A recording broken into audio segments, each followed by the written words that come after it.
doing a top lid replacement on this Dell 15-inch Inspiron 3511,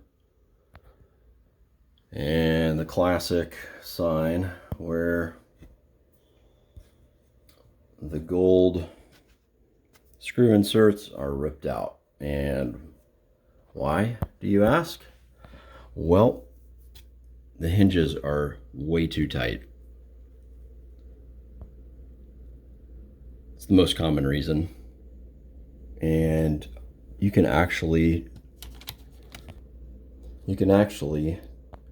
there's a nut right there on the end. You can loosen or tighten it as needed. And just needs a very slight adjustment on both. Should be good to go.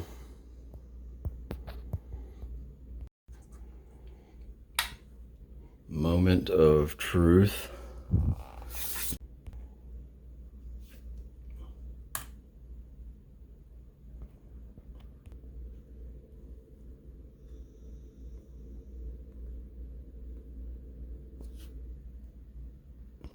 Success.